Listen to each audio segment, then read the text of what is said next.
बिस्मिल्लाहिर्रहमानिर्रहीम। अस्सलाम वालेकुम। मेरा नाम सबीन शहबाज और आप मेरा यूट्यूब चैनल देख रहे हैं। नाज़रीन, आज के इस व्लॉग में 26वीं आईनी तरमीम के खिलाफ एक और दरखास्त आज सुप्रीम कोर्ट ऑफ पाकिस्तान में आई है और जस्टिस मंसूर अली शाह और जस्टिस मुनीब अख्तर के साथ जो है वो 8 सियासी जमातें एक साथ खड़ी हुई हैं और साथ साथ चीफ जस्टिस याया खान आफरीदी साहब के अपने ही जो फैसले हैं वो उनके लिए दर्द सर जो है वो बनने जा रहे हैं। यहाँ पे कह लीजिए कि जो हाथों से लगाई हुई गिरें हैं वो अपने दांतों से खोलनी पड़ेंगी।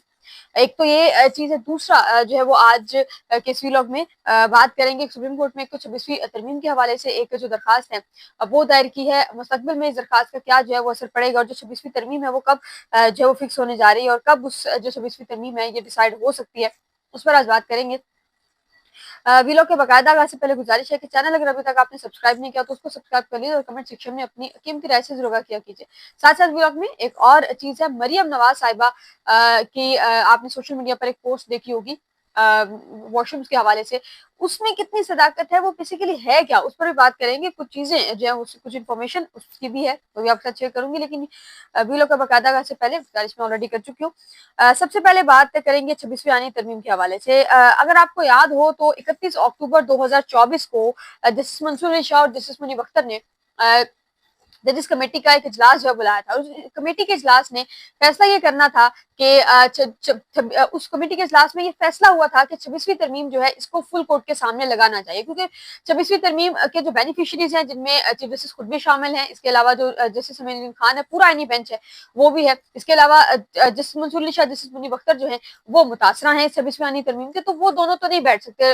एक ऑब्वियस है जो जिनको फायदा हुआ या जिनको नुकसान हुआ, जो मुतासरीन है वो उसमें नहीं बैठ सकते थे। फुल कोर्ट लगा। अच्छा, उसके बाद 31 अक्टूबर को मीटिंग होती है और नवंबर में जो आईनी बेंच है वो बाकायदा तौर पर बाज़ाब्ता तौर पर अपने काम का आगाज जो है वो करता है। शुरू में 7 रुकनी आईनी बेंच बनाया गया और उसके बाद फिर ऐसा ऐसा करके आईनी बेंच में कुछ एक्सटेंशन है वो दी गई और अब 13 रुकनी आईनी बेंच जो है वो हमारे पास मौजूद है। 13 रुकनी आईनी बेंच है। आईनी बेंच 31 अक्टूबर 2024 की मीटिंग थी और उसके बाद उसकी मीटिंग मिनट चीफ साहब को तकरीबन 10 महीने बाद याद आया कि जो मीटिंग मिनट्स है वो मैंने जारी करने। उस मीटिंग मिनट्स में आपको याद होगा कि गुज़िश्ता साल ही इसके फौरी बाद एक खत की बड़ी चर्चा, एक खत जो है उसका बड़ा चर्चा जो है वो हुआ था। जस्टिस मुनीब अख्तर और जस्टिस मंसूर अली शाह साहब ने खत जो चीफ जस्टिस के नाम लिखा था कि ये फुल कोर्ट के सामने लगाया जाए। बहरहाल उस वक्त वो खत तो मंजरेआम पर आ गया, लेकिन मीटिंग मिनट्स मंजरेआम पर नहीं आए थे। इस साल अगस्त में तकरीबन 10 महीने बाद वो मीटिंग मिनट्स मंजरेआम पर आए और मीटिंग मिनट्स के साथ ही चीफ जस्टिस याया आफरीदी ने जो जवाबी खत लिखा था जस्टिस मंसूर अली शाह और जस्टिस मुनीब अख्तर को, वो भी मंजरेआम पर आया। उस खत के मंजरेआम पर आने के बाद बहुत से सवालात ने जन्म लिया और अब इतलात आज अब जो खबर है वो ये है कि उस खत के चीफ जस्टिस याया आफरीदी के खत और मीटिंग मिनट्स के मंजरेआम पर आने के बाद 8 सियासी जमातें तहरीक तहफ़्फ़ुज़ आईन पाकिस्तान और पाकिस्तान तहरीक इंसाफ है, इसके अलावा अख्तर मेंगल साहब की पार्टी, दीगर जो सियासी जमातें हैं अपोजिशन की, वो इस तरमीम के खिलाफ एक दफा फिर से सुप्रीम कोर्ट ऑफ पाकिस्तान आई है। आज एक दरखास्त मुस्तफा नवाज खोखर के जरिए दायर की गई है और उस दरखास्त में प्रैक्टिस एंड प्रोसीजर के 31 अक्टूबर के अक्सरती फैसले पर अमल दरामद की इस्तदा की गई है। इस्तदा ये थी कि जो 26वीं तरमीम है, जो अक्सरती फैसला था वो ये था कि 26वीं तरमीम जो है ये फुल कोर्ट जो है वो सुनेगा। इस दरखास्त में इस्तदा की गई है कि कमेटी के फैसले पर अमल दरामद न करने के हवाले से इंतजामी फैसले को कलअदम करार दिया जाए और प्रैक्टिस एंड प्रोसीजर कमेटी ने 31 अक्टूबर को 26वीं आईनी तरमीम पर फुल कोर्ट तश्कील देने का फैसला किया था। प्रैक्टिस एंड प्रोसीजर कमेटी के फैसले पर अमल दरामद करने के पाबंद है और प्रैक्टिस एंड प्रोसीजर एक्ट में होने वाली तरमीम और तब्दीलियां आइन अलावर कानून से मुताबिकत नहीं रखती। इस दरखास्त में कहा गया कि प्रैक्टिस एंड प्रोसीजर एक्ट के सेक्शन 2(2) के मुताबिक फुल कोर्ट तश्कील देने का जो फैसला है वो कानून के मुताबिक है। रजिस्ट्रार या कोई और अथॉरिटी जो है कमेटी के फैसले को खत्म नहीं कर सकती और कमेटी फैसले पर चीफ जस्टिस की वजाहत अमल दरामद न करने की कोई कानूनी हैसियत नहीं रखती। अब ये दरखास्त आ चुकी। इत्तलात ये है कि इस महीने के सितंबर के एंड में या अक्टूबर की शुरू में 26वीं आईनी तरमीम के जो केसेस हैं वो फिक्स होंगे और जब वो केसेस फिक्स होंगे तो फिर जो केसेस हैं वो लगेंगे भी और फिर जाहिर है फुल कोर्ट तो नहीं सुनेगा। जो बेंच बना हुआ आईनी बेंच वो ऑलरेडी एक बेंच तश्कील दिया जा चुका है, वो आईनी बेंच सुनेगा।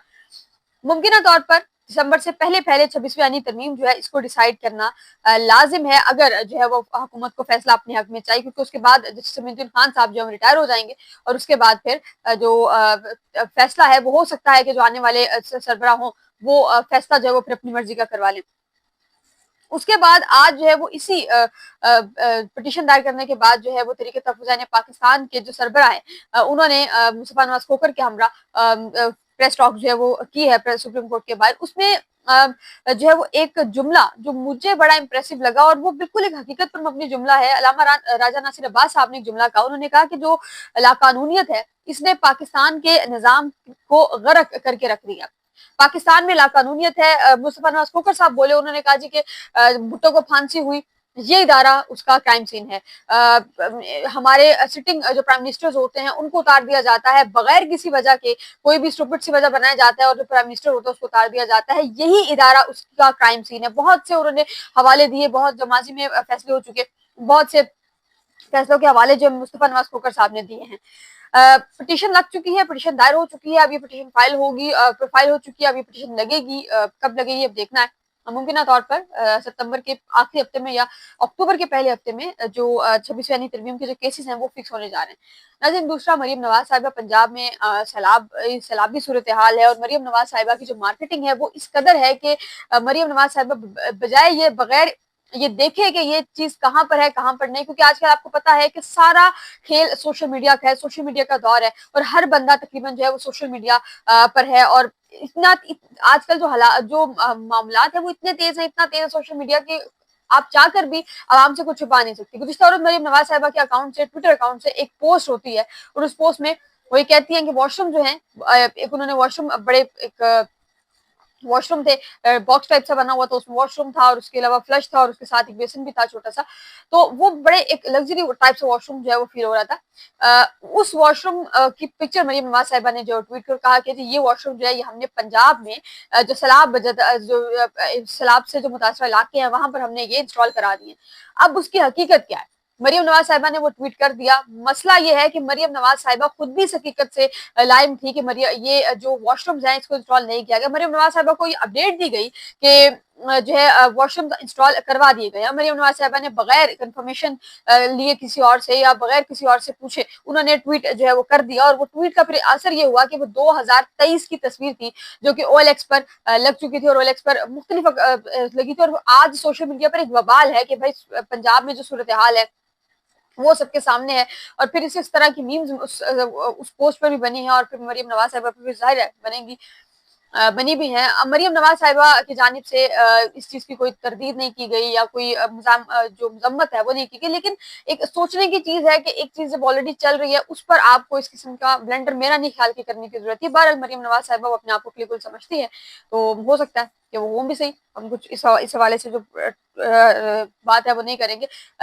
دوسرا, انہوں نے اپنی ڈریسنگ ایسی کی, سدھو موسیٰ والا انڈین ایک سنگر تھے سکھ, سدھو موسیٰ والا, ان کی حوالے سے ایک چیز ہے وہ چل رہی تھی, اور ابھی کہا جا رہا ہے مریم نواز صاحبہ کو اس سے بھی تشویش ہے وہ دی جا رہی ہے. تو یہاں تک جو حالات ہیں وہ پہنچے ہوئے ہیں. کل انشاءاللہ جمعہ ہے, کل سپریم کورٹ پاکستان کا آئندہ ہفتے کا جو روسٹر ہے وہ آئے گا. روسٹر میں کیا کچھ ہوگا اس کی تفصیلات انشاءاللہ ضرور آپ کو آگاہ کروں گی. فی الوقت کے لیے مجھے اپنی دعا میں یاد رکھے, اپنا بہت خیال رکھے گا. اللہ حافظ.